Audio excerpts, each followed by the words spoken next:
ইউক্রেনের দোনেস্ক অঞ্চলে আরও একটি গ্রাম দখলে নিয়েছে রাশিয়া। সোমবার রুশ প্রতিরক্ষা মন্ত্রণালয় জানায়, ইউক্রেনের সেনাদের হটিয়ে স্তারোমাইয়র্স্কি নামের ওই গ্রাম দখলে নেয় রুশ সেনারা।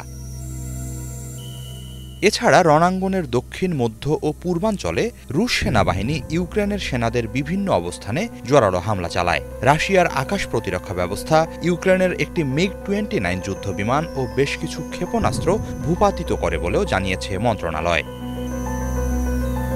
অন্যদিকে এদিন ইউক্রেনের সশস্ত্র বাহিনীর জেনারেল স্টাফ এক বিবৃতিতে জানান, দখলকৃত ক্রিমিয়ায় রাশিয়ার ৩টি ক্ষেপণাস্ত্র উৎক্ষেপণ স্থাপনায় আঘাত এনেছে সেনারা। এর মাঝে একটি S-400 ও ২টি S-300 মিসাইল সিস্টেম। রুশ আকাশ প্রতিরক্ষা ব্যবস্থা ইউক্রেনের ছোড়া ক্ষেপণাস্ত্রগুলো থামাতে ব্যর্থ হয় বলে বিবৃতিতে জানানো হয়।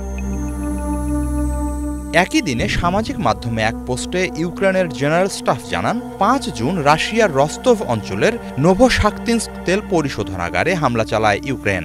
ওই হামলায় ১.৫ মিলিয়ন টন তেল ও তেলজাত পণ্য ধ্বংস হয়, যার অর্থমূল্য অন্তত $৫৪০ মিলিয়ন।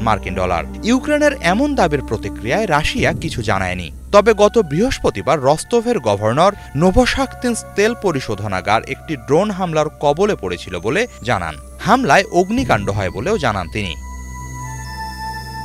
এদিকে এরই মাঝে প্রথমবারের মতো যুক্তরাষ্ট্রের সরবরাহ করা অস্ত্র দিয়ে ইউক্রেন রাশিয়ার অভ্যন্তরে হামলা চালিয়েছে বলে আনুষ্ঠানিকভাবে নিশ্চিত করেছে White House. Hijal Zobayer, Bangla vision.